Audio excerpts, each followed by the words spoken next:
Estar bem informado tem um custo. E não estar custa muito mais. No prazo de um ano, Portugal decide o seu futuro em 3 eleições: legislativas, autárquicas e presidenciais. O palco das eleições é aqui. Assine e garanta acesso a todos os conteúdos em observador.pt, agora com 49€ de desconto. Há uma fase complicada que todos nós passamos quando acabamos os tratamentos, que é o medo, que é o ter dores de cabeça e achar que tenho um tanque de cabeça. É o medo das sequelas. De uma recidiva exatamente. Ou de voltar. O cancro muitas vezes deixa sequelas, mas ninguém nos prepara para estas sequelas.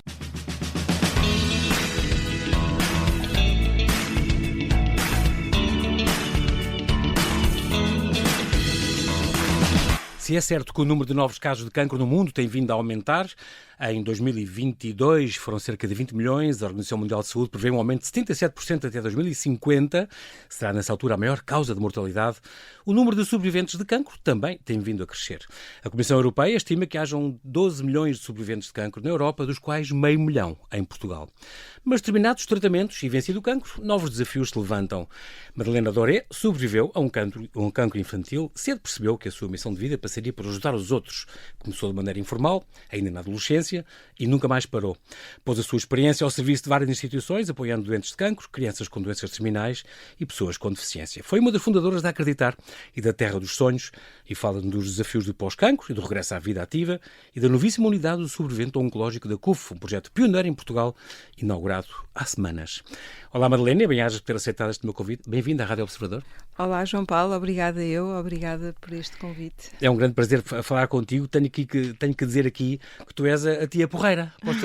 Tens o quê? 9 sobrinhos? Os teus sobrinhos adoram, tens a tia que está sempre disponível. Exatamente. até no dia da mãe, que foi há pouco tempo, recebi mensagem dos sobrinhos a dizer isso, exatamente. Muito bem, vamos recuar uns aninhos, quando tinhas 9 anos e foste diagnosticada com cancro. 9 anos, portanto um cancro infantil. Estamos a falar de um rabdomiossarcoma, portanto um cancro pediátrico, que é um cancro muito agressivo, que se desenvolve nos tecidos moles, sobretudo os músculos esqueléticos. Eras muito nova e foste tratada no IPO de Lisboa. Durante 10 anos, este IPO foi a tua segunda casa, digamos assim. Uma altura muito dura. Sim, então eu fui diagnosticada com rabdomiossarcoma, que na altura, há 45 anos atrás, realmente era um cancro que era grave. Tão pouco só ouvia falar da palavra cancro. Aliás, os meus pais nem sequer sabiam que havia a hipótese de haver cancro infantil. Exatamente. E curiosamente eu fui diagnosticada com este rabdomiossarcoma e fui tratada no IPO em Lisboa e, portanto, fiz um protocolo que na altura era bastante diferente do que aquilo que seria hoje em dia. Portanto, fiz 1 ano e meio de quimioterapia, fiz cobalto e fui operada, fiz a cirurgia. Eu não compreendia exatamente o que é que significava a palavra cancro, o que é que me estava a acontecer, mas percebi de imediato que a minha vida ia mudar. Portanto, a escola passou para segundo plano e o hospital tornou-se a minha segunda casa. É engraçado porque na altura o cancro em crianças era raro, falava-se muito pouco disso, mas tu guardas muitas memórias desse tempo. Não com tristeza, como tu dizes, mas como parte da tua história. Os teus pais, dizes tu, foram fantásticos. Nunca me trataram com pena, nem me colocaram numa bolha. Era apenas mais uma filha, no meio dos teus irmãos, com regras e mimos iguais. E isso deu muito segurança. Sempre te disseram a verdade. Isto é muito bom. E estamos a falar há 40 e tal anos, porque quer dizer, hoje, incrível. Sim, hoje imagino o sofrimento horroroso que eles tiveram e que tiveram muitas vezes que o ter em silêncio à minha frente. Mas sim, realmente os meus pais tenho muito a agradecer porque somos 3 irmãos e fazíamos os programas todos em conjunto, mas quando havia alturas mais complicadas, nos meus tratamentos, quando iam ser mais dolorosos, quando as coisas estavam mais complicadas, eu também tinha os meus miminhos especiais e isso também fazia parte do nosso dia-a-dia. Eu normalmente ia sempre ao IPO à quarta-feira, fazia quimioterapia à sexta-feira e até terça-feira não conseguia comer nada, estava sempre muito, muito mal, e isto durante muito tempo e, portanto, imagino o sofrimento horroroso com que os meus pais viveram nessa altura. Hoje em dia imagino o que é que isso isso possa ser. Nunca sentiste que a tua doença fosse um drama? Tu dizes isto. Hoje percebo que deve ter sido duríssimo para os meus pais, mas nunca os ouvi queixarem-se, nem vitimizarem-se. E isso fez toda a diferença. Tu de facto passaste por experiências que não são comuns para uma criança. Não são comuns para uma criança e graças a Deus que não o são. Hoje em dia existem cerca de 359 casos de cancro infantil, mas por ano, mas eles existem.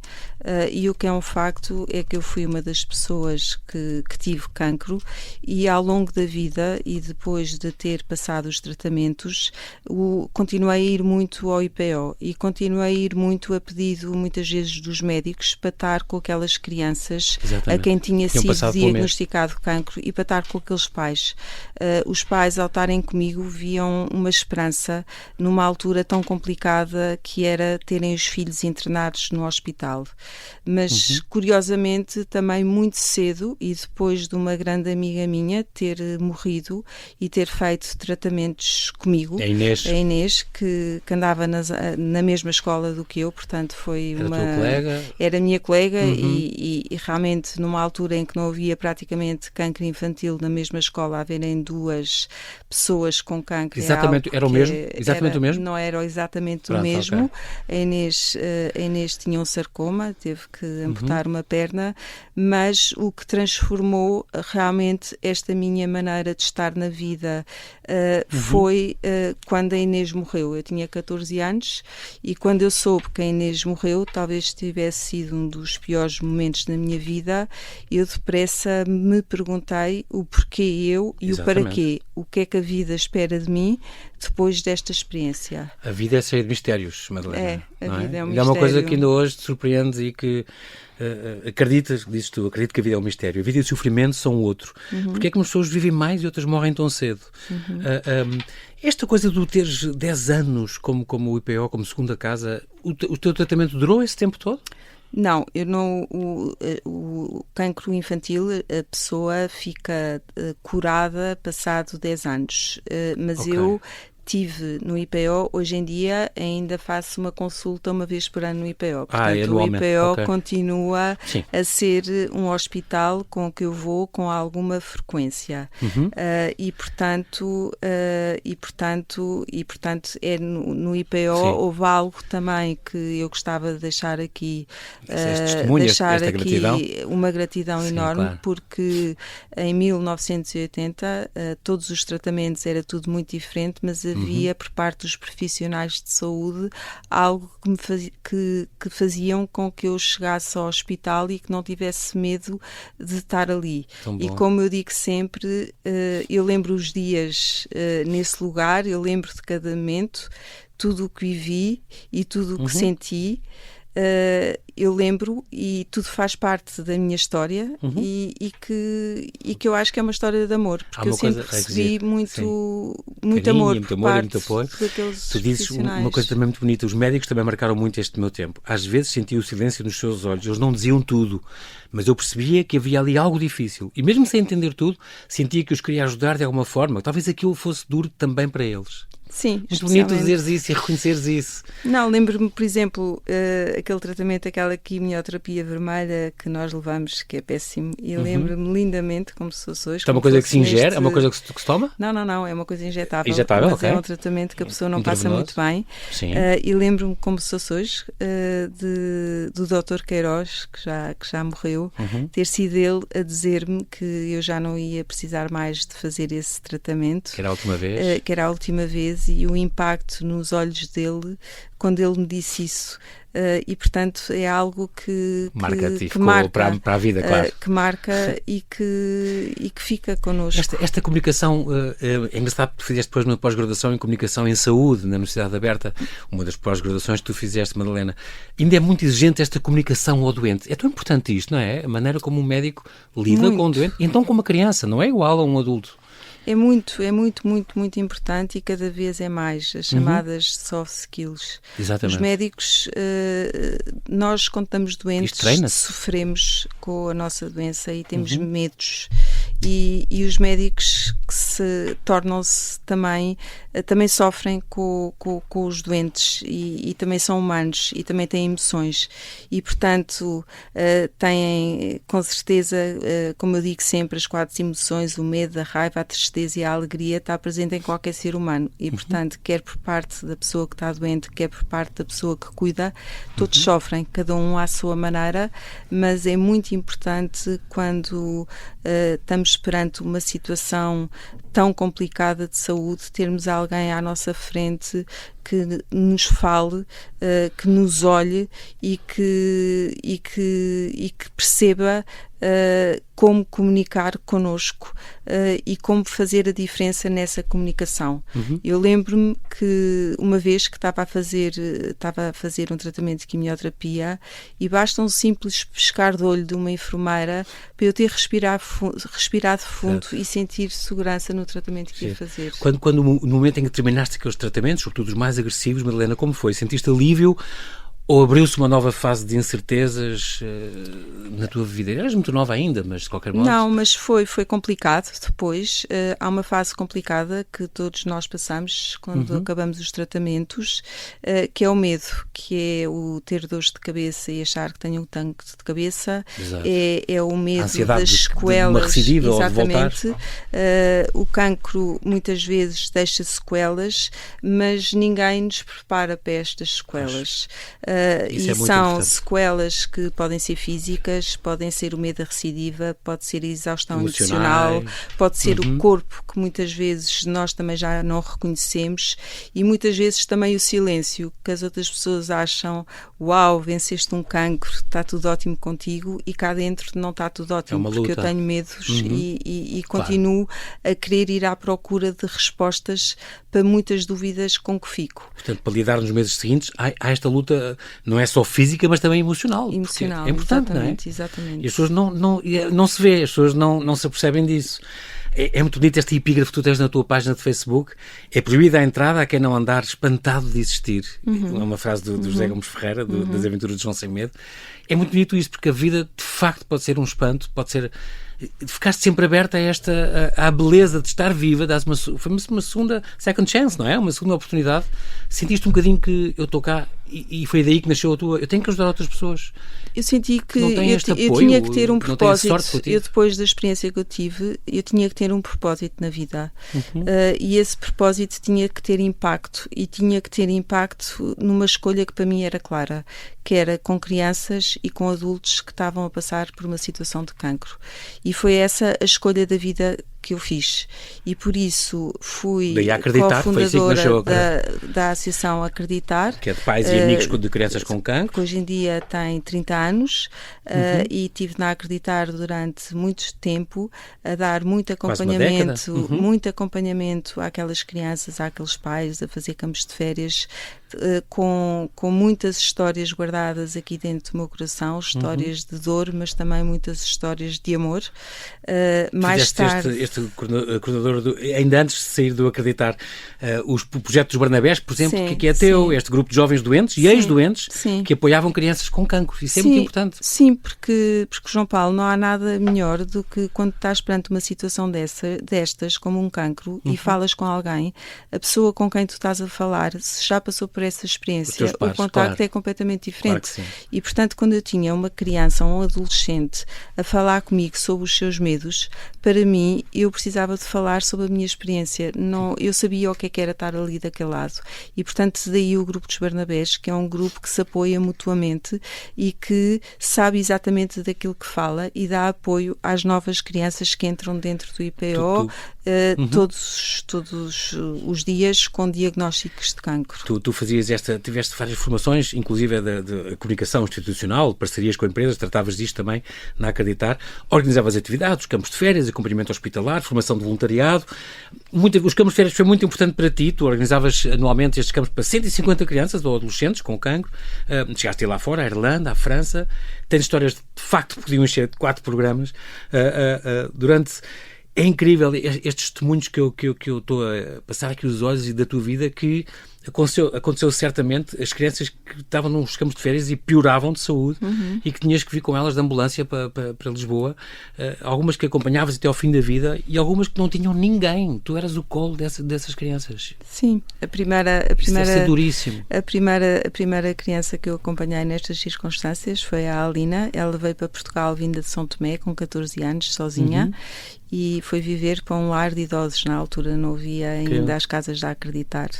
Eu conhecia no hospital e acompanhei ao longo do processo da sua doença. Ela tinha um cancro muito agressivo, também teve uma perna que foi amputada e houve uma altura que eu fui para o Canadá para aprender para um campo de férias de crianças com cancro e tive um telefonema por parte de uma enfermeira do IPO a perguntar quando é que eu chegava, porque a Alina estava mal e precisava de me ver. E eu, curiosamente, cheguei passado 2 dias e fui ter com ela. E quando cheguei ao pé dela, ela disse-me: Madalena, ainda bem que chegaste, porque agora que tu estás aqui, eu posso morrer. E tivemos ali o dia, todas juntas, tivemos a falar sobre os medos, sobre a vida, sobre a morte, sobre aquilo, sobre a nossa relação, e no final do dia ela morreu. São momentos duros. Parecia que estava à tua espera, não é? Sim, mas são momentos em que também é um privilégio muito grande poder acompanhar alguém que não tem pais e poder estar com essa pessoa na altura que morre. E eu sinto uma enorme gratidão. Eu sinto uma enorme gratidão por todas as Alinas com quem eu acompanhei, porque elas foram muito especiais na minha vida e eu na vida delas. Da tua formação também, tu és licenciada em gestão, tu és gestora, mas é muito engraçado porque, Madalena, porque estás por onde passaste, a Acreditar, depois a Terra dos Sonhos, e agora como colaboradora e consultora nesta unidade da CUF, pós-cancro. É engraçado porque tiraste os cursos certos, a tua gestão, saber gerir o marketing, saber falar disso e mostrar isto. A logoterapia, também tiveste uma formação em logoterapia, comunicação de saúde, que já falámos, orientação e mediação familiar na Católica. É muito engraçado porque tu, depois desta experiência de Acreditar, quiseste sair da tua zona de conforto, gostas muito de rotinas, mas de vez em quando também temos que quebrar isto, e foste dar uma volta ao mundo com o teu marido. Foram 4 meses de mochila, andar por aí a passear, e até passaste mal na Índia, houve ali um percalço. Exatamente. Mas eu gostava de dizer que eu gosto imenso de estudar e gosto imenso de aprender, mas há algo que para mim me faltava. E mais tarde vim a perceber o que era, e isto foi na Terra dos Sonhos. A Terra dos Sonhos, onde foste a seguir? A Terra dos Sonhos tem 3 projetos. Um deles é a realização de sonhos de crianças com doenças crónicas e em fase terminal de vida. Outro é um projeto que capacita jovens que estão em acolhimento, e outro é um projeto que esse sim é o meu projeto, e é um projeto que nasce da minha experiência. O e-Guide é esse? O e-Guide é uma nova profissão, João Paulo, e eu acho que estes cursos todos que eu tirei foi porque eu estava à procura de tirar um curso que me desse esta formação. Então, o e-Guide são guias em saúde, que é uma nova profissão que nasce no ecossistema do doente e que fazem todo o acompanhamento ao longo da doença, a quando o diagnóstico de um cancro de um doente.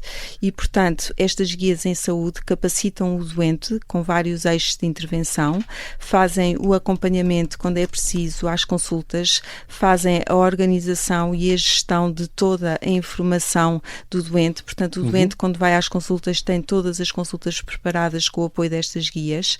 Estas guias também consciencializam o doente para o facto de terem que tomar os remédios para a toma da medicação e para o estilo de vida saudável. E, portanto, nós temos este projeto na Terra dos Sonhos. Este projeto tem como grande missão apoiar pessoas que têm cancro. Portanto, se alguém aqui que nos está a ouvir e que está a passar por uma situação de cancro e se precisa de ajuda, contacte o e-guide através do e-mail e-guide@terradosonhos.org. Nós temos guias, temos pessoas especializadas em apoiar doentes com cancro e acompanhar os doentes, capacitando normalmente durante 6 meses para este período da sua vida. Muito bem. Não te escapas, Madalena, antes de ir à Terra dos Sonhos, porque a Terra dos Sonhos começou em 2007 para ti, com o Frederico Fezes Vital e mais 33 pessoas, no fundo que eram voluntários que se dedicavam a realizar sonhos de crianças e jovens com doenças crónicas ou terminais, ou crianças ou jovens institucionalizados, idosos, ou pessoas em situação de fragilidade económica. Antes disso, fizeste este intervalo, este ano sabático, e andaste a dar a volta ao mundo, mesmo para espairecer a cabeça. Fazia-te falta isso? Sim, quando decidi que escolhi casar e escolhi sair de Acreditar, e na altura o meu marido também saiu do trabalho onde estava, e então fomos os dois durante 4 meses dar uma volta ao mundo e perceber que eu estava à procura e a perceber o que é que a vida espera de mim. Mas eu não tive muito tempo de espera, porque passado 4 meses realmente o Frederico Fezes Vital veio ter comigo para fazer o desafio da Terra dos Sonhos. Portanto, eu passado pouco tempo voltei e não resististe ao convite. Inseri-me aqui no projeto da Terra dos Sonhos. Esta coisa que tu passaste na Índia, onde tiveste mal, uma intoxicação alimentar, recusaste a ser internada. Porquê? Já tinhas horror aos hospitais e apetecia-te sair desse meio? Ou era por ser na Índia? Tive uma intoxicação alimentar, passei muito mal durante uma noite inteira e, curiosamente, porque também acho que sou desenrascada, na altura, por Skype, falei para um amigo meu que é médico e perguntei-lhe o que é que eu tinha que fazer. Entretanto, o meu marido já tinha chamado um médico e esse meu amigo disse-me: há uma única coisa que não podes deixar que te façam, que é darem-te uma injeção. E nisto aparece um médico à frente. Com a seringa na mão. Com uma seringa na mão. E eu disse que não queria. Sorry, no. E pronto, e escolhi então passar essa noite mal e foi essa a escolha que eu fiz. E depois de manhã coisas claro, compuseram-se, porque uma intoxicação alimentar depois, claro. passado uns tempos, se hidrataste exatamente. E tal, mas acima de tudo, o que eu sinto que esta doença também trouxe é que eu tenho que sentir aquilo que me está a ser pedido, e realmente havia ali qualquer coisa que para mim não era clara quando o Pedro, meu marido, chamou o médico. E o que não era claro é que eu não queria ir para um hospital, e daí ter falado também para Portugal via Skype e pedir ajuda, o que é que havia de fazer perante essa situação. Claro. Ficou resolvida, chegaste cá, aceitaste o convite do Frederico Fezes Vital e entraste então na Terra dos Sonhos. Já tenho quase 700 sonhos cumpridos. É muito curioso isto. Tem este projeto mais antigo, é talvez a Fábrica dos Sonhos. Os mais recorrentes é aquele dos pedidos para ir à Euro Disney ou para conhecer o Ronaldo. Estou mesmo a ver que isto deve acontecer muito nas crianças mais com as crianças terminais, que pedem e têm este sonho, e vocês tiveram uma década a realizar estes sonhos, que é muito curioso. Há um exemplo muito bonito desta criança que adorava ir a Cabo Verde e não podia, e então combinou-se, a Terra dos Sonhos combinou trazer Cabo Verde até à criança, não é? Com mornas e pela comida, pelos sons, pela decoração, as danças. Exatamente. Nós temos uma casa. Nós temos uma casa, que é a Casa da Terra dos Sonhos, fica em frente ao Hospital Egas Muniz. A Terra dos Sonhos foi também cedida pela Fundação Dom Pedro IV, não é essa, não é? Exatamente. Estamos agora numa ótima altura também para as pessoas que estão a ouvir poderem dar o seu IRS à Terra dos Sonhos, poderem contribuir com a Terra dos Sonhos. O financiamento é as doações, ou a consignação do IRS é um belíssimo exemplo. É um belíssimo exemplo. E as pessoas têm a mania, Madalena, é sempre bom dizer isto, não lhes sai do bolso. As pessoas acham que às vezes não querem dar porque vou ter que perder dinheiro. Não vai, não lhes sai do bolso, é muito importante isto. E também gostava de convidar as pessoas a irem ao site da Terra dos Sonhos, www.terradosonhos.org, e que façam-se doadores regulares. Nós precisamos de todos para conseguir fazer a diferença na vida de quem tanto precisa, e é através da ajuda de todos que nós criamos impacto junto do nosso público de missão. Muito importante. Como é que as pessoas se podem juntar a isso, se quiserem colaborar com a Terra dos Sonhos, além de ir ao site, portanto tu acabaste de dizer, não é? terradosonhos.org. Sim, podem ser voluntários na Terra dos Sonhos, podem contactar-nos através do e-mail, e a Terra dos Sonhos está sempre aberta para receber qualquer pessoa, e a Terra dos Sonhos é de todos, é de um conjunto de pessoas em que nós queremos que quanto mais pessoas façam parte da Terra dos Sonhos, maior é a Terra dos Sonhos e mais abrangente, claro. Entretanto, largou alargou-se o âmbito, as portas agora estão abertas também à visita de empresas, tem esta coisa dos happy moments, é muito importante. As empresas também podem fazer estas ações de team building com a Terra dos Sonhos, é muito importante e precisam muito. E também as escolas têm estas viagens à Terra dos Sonhos, podem dir, graças a terem uma casa, finalmente, a Casa dos Sonhos, este edifício setecentista que foi cedido há 10 anos pela Fundação Dom Pedro IV, graças a isso podem fazer, por exemplo, festas de aniversário, workshops, outros eventos, isso é muito importante. Nós alugamos a casa rentabilizar para empresas, e para ajudar. E é uma ótima forma de ajudar. E depois tem esta coisa do UCIF, que é muito curiosa, esta unidade de cuidados intensivos de felicidade. Que já não é bem essa unidade. A primeira unidade de saúde emocional europeu, quando apareceu. Neste momento já foi um bocadinho transformado este projeto. Este projeto neste momento foi transformado para um projeto que apoia jovens que vivem em instituições de acolhimento a partir dos 16 anos e capacita estes seus jovens para a sua vida futura, quer a nível profissional, quer a nível escolar. Tem um plano próprio para cada jovem. Temos técnicas que diariamente trabalham para que estes jovens consigam crescer e tornarem-se adultos de pleno direito. E ainda ajudas a ANACED, aqui temos a Associação Nacional de Arte e Criatividade. Também ajudei, houve uma altura que ajudei. De pessoas com deficiência, isto é uma coisa também da tua mãe, a tua tia Inês, exatamente, que é presidente, ajuda-os a angariar fundos, que é muito importante. Estamos agora a falar um bocadinho os jovens com cancro, é um dado recente, há cada vez mais crianças, mais jovens com cancro, o aumento do cancro da mama é muito grande, tem vindo a subir, os novos cancros da mama em Portugal, entre os 40 e 50, são de 1000 casos por ano, é muito. O IPO de Lisboa recebe cerca de 11 mil novos utentes por ano. É uma ideia que eu tenho, Madalena, também de outras entrevistas, vai haver cada vez mais crianças com cancro e não se vai morrer de cancro, mas com cancro. O cancro vai se tornar uma doença crónica cada vez mais pessoas vão ter. A pessoa não vai morrer de cancro, mas com cancro, é diferente. Portanto, há muitos e vai haver cada vez mais sobreviventes de cancro. Tem vindo a aumentar este número. Em Portugal o número estimado é 500 mil. E, por acaso, as taxas de sobrevivência dos cancros mais comuns são superiores às médias europeias, no caso de Portugal. Isto é um bom dado. No geral, a sobrevivência tem aumentado também em cancros muito agressivos, como os do fígado, do pâncreas e do pulmão. Os desafios de facto, há efeitos secundários, há toxicidades dos tratamentos. Sentes que depois do cancro há um limbo na forma como os sobreviventes são acompanhados pelo sistema de saúde, Madalena? Sim, é preciso cuidar dos sobreviventes, é muito importante e daí eu ter sentido esta necessidade, sentir a necessidade de criar de algo que pudesse tratar os sobreviventes e fui ter com a CUF, que depressa aceitou este desafio. Muitas pessoas, mesmo tendo superado o cancro, continuam a precisar de acompanhamento ao longo da vida. O cancro pode passar, mas o impacto físico, emocional e social permanece. E foi com esse propósito que nasceu a Unidade de Sobreviventes de Cancro da CUF Oncologia. É um conceito inovador, pensado para cuidar de quem já enfrentou o cancro, mas continua a viver com as suas consequências.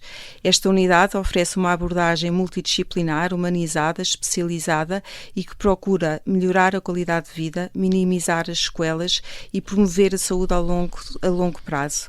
Para além da consulta específica para sobreviventes de cancro, também, neste momento, fornece também esta unidade informação clara sobre os tratamentos realizados, os riscos futuros e os cuidados recomendados. Posso-vos dizer que eu já fui a esta consulta. Eu fui à consulta de sobreviventes de cancro, exatamente, e foi algo que me ajudou muito, porque é preciso haver uma unidade que pense nos sobreviventes. Muitas vezes os sobreviventes ficam com sequelas para o resto da vida. Vamos falar com médicos, as respostas não são unânimes e, portanto, aqui eu dou os parabéns aqui à CUF por ter aceito este desafio e por ser pioneira nesta unidade sobrevivente, que realmente é um projeto inovador.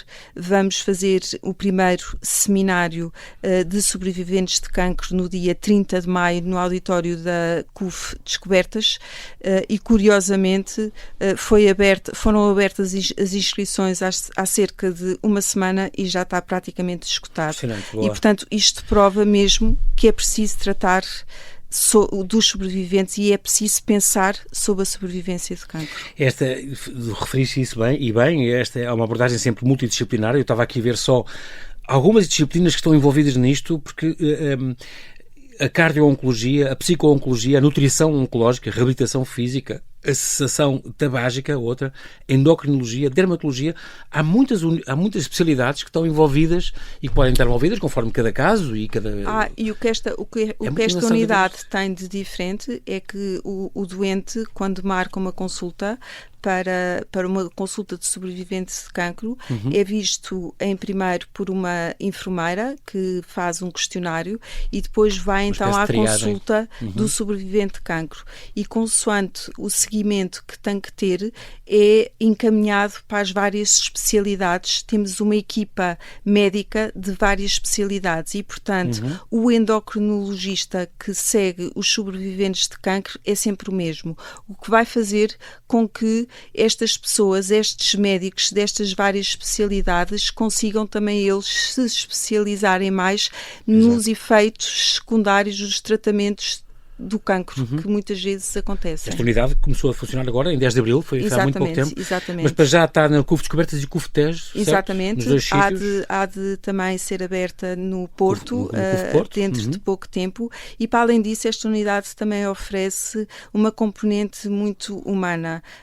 Promove também encontros mensais, que são os diálogos em círculos, em que cada pessoa partilha a sua experiência e que, curiosamente, João Paulo, até o silêncio é uma voz de expressão. E, portanto, estes encontros também são muito importantes, são muito enriquecedores. São que mensais? São mensais, cada mês num hospital, num cluster, e, portanto, é algo muito transformador e eu fico muito, muito feliz que se esteja a falar sobre este tema. Fico muito feliz que haja a primeira unidade de sobrevivente de cancro que seja na CUF, que a CUF tenha apostado e tenha visualizado este projeto como algo de muito importante e quero muito que isto chegue a todos os sobreviventes. É aquilo que eu desejo mais, porque acredito que todas as pessoas que me estão a ouvir conhecem alguém que teve um cancro e que já sobreviveu. E é para isso para essas pessoas que esta unidade existe. E se calhar muitas vezes também, Madalena, para cuidadores e para familiares. Exatamente. Também pode ser útil perceber como é que outras pessoas lidaram com isso, não é? Exatamente. Estava a dizer que não pode não ser aberto só aos doentes. Não, exatamente. Aquele ambiente à volta dos doentes. Estes diálogos em círculos também que nós fazemos. Estes diálogos em círculos que fazemos mensalmente são diálogos que são abertos para o ecossistema do doente. Exatamente. Este seminário que vai haver, este seminário que vai haver é aberto para todo o ecossistema do doente. Portanto, vão estar médicos, vão estar cuidadores, vão estar doentes, vão estar sobreviventes. Familiares, portanto, doentes. Vão estar todas as pessoas a quem este tema faça sentido. É muito engraçado porque curioso, estas sequelas de tratamento são coisas que não lhes passam pela cabeça das pessoas que não passaram por isto. Sintomas depressivos, dor, fadigas, perdas de memória, problemas de concentração, dificuldades nas relações sociais e familiares, estão entre as queixas mais reportadas pelos sobreviventes de cancro. 75% reportam alterações cognitivas após o fim do tratamento, sobretudo dificuldades de memória, de concentração. Mais de 50% referem distúrbios do sono. 1 em cada 4 sintomas de ansiedade. Claro que há o receio da recidiva do cancro, obviamente, muitas vezes ligado a essa ansiedade. Fala-se muito pouco disto, mas, Helena, como é que se lida com o medo do cancro voltar? Ele vai desaparecendo ou aprende-se a viver com isso? Aprende-se. Eu posso falar de mim. Eu durante alguns anos vivi com esse medo, com muito medo, até que houve um dia que acordei e disse: se eu tenho dor de cabeça é porque tenho cabeça. E, portanto, eu vou... Aquilo que eu controlo é a intenção, não controlo o resultado. E, portanto, a minha intenção é viver a minha vida com o máximo de dignidade possível, com a máxima qualidade possível, e depois o resultado é algo que eu não controlo e, portanto, eu pessoalmente o que eu faço é tentar manter uma vida saudável e criar imunidade. E para criar imunidade, para mim, há 4 fatores que são essenciais. O primeiro tem a ver com o dormir bem e o ter horas. O outro tem a ver com o exercício físico, o outro tem tem a ver com a alimentação e o outro tem a ver com o stress. E, portanto, controlar o stress mais exatamente, possível. Exatamente. E tu continuas a fazer isto, natação, yoga, musculação, ainda fazes isto? Faço isto todos os dias de manhã. Posso dizer que muitas vezes é um sacrifício muito grande, mas faz parte da tua rotina e tu sabes que é uma defesa e um fortalecimento do teu corpo. Sim, para eu tenho especialmente fazes as que tripas de fazer. coração, chamado? Às vezes faço, principalmente quando estou cansada, claro. mas isto faz parte da minha rotina. Claro. E muitas vezes, quando não me apetece, penso, o dia tem 24 horas, o que é uma hora para tratar de mim? E portanto, acho que... É engraçado porque esta unidade também nova da CUF é muito curioso porque no fundo tem vindo a propor guidelines de seguimento porque as pessoas não têm noção que estes efeitos surgem, às vezes podem surgir meses ou anos após o fim do tratamento. Problemas cardíacos, desregulação hormonal, compromisso da mobilidade. E então há estes centros assim, de referência a nível internacional, o Dana-Farber Cancer Institute, ou a Mayo Clinic, o MD Anderson Cancer Center, disponibilizam oferta integrada para os sobreviventes do cancro. Que nós também vamos disponibilizar. Uma parte importante também aqui que ainda não falei é a parte da oferta. Para não partir pedra, é uma coisa que já existe, está feita e está fomentada. É a parte que nós vamos querer fazer da parte da oferta integrativa. Nós vamos criar um espaço em que os doentes com cancro podem fazer acupuntura, podem fazer massagem terapêutica e, portanto, vai haver este espaço como há no Dana-Farber Institute. Exatamente. E, portanto, nós queremos na CUF fazer isso também. Chegaste a visitar, Madalena? Foste a algum destes centros? Fui ao Dana-Farber. São referências mundiais? Tive a sorte de poder ter ido com colegas da CUF e foi essencial para nós montarmos esta unidade. Foi muito importante ver como é que tudo funciona as boas experiências, lá fora. Boas práticas, claro. Exatamente, e realmente o que é um facto é que em todos estes hospitais da América, este conceito é um conceito que existe em todos os hospitais de oncologia. Existe uma unidade sobrevivente. Então, o ideal é que isto se propagasse, não fosse só aqueles 2 hospitais da CUF, mas se calhar outras unidades. E o SNS também não podia ter uma consulta disto? Não devia ter? Eu acho que sim. Acho que o SNS, principalmente porque existem muitos casos de doentes que acabam os tratamentos e precisam de continuar a ser seguidos. Exatamente. Muitas vezes são pela medicina geral e familiar, com os médicos de família, mas muitas vezes os casos que as pessoas têm e que as pessoas procuram de respostas têm que ser com especialistas próprios e, portanto, é importante haver uma unidade que dê resposta às várias necessidades dos doentes, porque há doentes que têm a necessidade de fazer apenas um check-up e que, graças a Deus, não precisam mais do que isso, mas há doentes que ficam com sequelas, sequelas dos tratamentos de quimioterapia e sequelas que aparecem a médio e longo prazo. E essas sequelas têm que ser vistas. Eu não sabia disso, mas às vezes aqui eu percebi, ao preparar a tua conversa, percebi isso. Vi vários testemunhos que às vezes aparecem meses depois da pessoa vencer o cancro, descansei e voltei à minha vida normal. Às vezes não é bem assim. Daqui a uns meses pode aparecer essas sequelas. Exatamente. Pode demorar meses a aparecer. As pessoas não têm noção. E portanto, as pessoas precisam de ser bem seguidas. Exato. Estar alertas para isso, sabendo que isso vai acontecer e que, hoje em dia, graças a Deus, já há um sítio onde podem recorrer. Exatamente. E só para dizer também, foi curioso que quando eu fui ter com o CUF, eu fui fazer um pedido. Eu fui falar em nome dos sobreviventes, porque tenho muitos amigos sobreviventes, Bernabés na altura, e fui pedir ajuda, cuidem de nós, porque foi muito desgastante todos estes anos que eu vivi à procura de respostas, a ir a médicos diferentes, cada um era de uma opinião diferente, e o que eu pedi foi: cuidem de nós e arranjem uma solução para que eu possa confiar naquilo que o médico me diz que é para fazer. E daí tem nascido esta unidade. É muito engraçado, porque já eras desde março do ano passado consultora na CUF, na área de Oncologia, mas o que eu acho muito curioso nesta unidade sobrevivente de cancro, agora da CUF, inaugurada agora há umas semanas, é porque é uma estratégia holística. São várias especialidades, várias fases da vida de uma pessoa. Exatamente. Todas as pessoas são diferentes, todos os cancros são diferentes e, portanto, isto procura olhar com especialistas diferentes para a pessoa, para aquele caso. Humanizar a medicina nisto também. Exatamente, e é muito importante essencial. ver o doente como um todo, e muitas vezes a dor que eu tenho, se eu tenho dor de cabeça, se calhar é por causa do stress, e não é e portanto o tratar o doente como um todo é muito importante.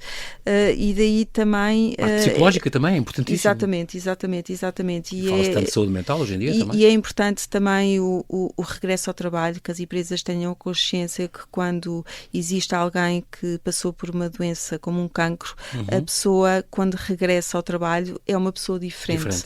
E, portanto, é importante as empresas também terem consciência disso e proporcionarem condições para que estas pessoas consigam reencontrarem-se novamente no trabalho que estão a fazer, porque as pessoas ficam mais cansadas, as pessoas ficam com falta de memória e, portanto, é importante todas as pessoas serem integradas, continuarem a sentir-se úteis, isso é muito importante, mas as empresas saberem que não podem tirar o rendimento de 200% como... Exatamente. Ter essa consciência. Irem com calma. Depois de tudo o que viveste, o nosso tempo está a acabar, Madalena, depois de tudo o que viveste, o que é que hoje mais valorizas na vida? O que é que tu aprendeste que gostavas que todos soubessem, mesmo quem nunca passou por uma doença assim? Aquilo que eu mais valorizo na vida é a saúde e as relações. E aquilo que eu gostava de passar a cada pessoa que me está a ouvir é que acreditem em si próprios e sintam aquilo e ouçam o que o vosso coração vos está a dizer, porque acima de tudo existe algo de muito importante na vida, que é o saber viver. E façam escolhas, e estas escolhas têm que ser feitas de uma forma consciente. A vida é feita de escolhas e, portanto, façam as melhores escolhas para terem uma vida com qualidade e o mais feliz possível. Madalena Doré, bem-ajas pela tua disponibilidade em vir falar à Rádio Observador. Até uma próxima. Muito obrigado. Obrigada, eu.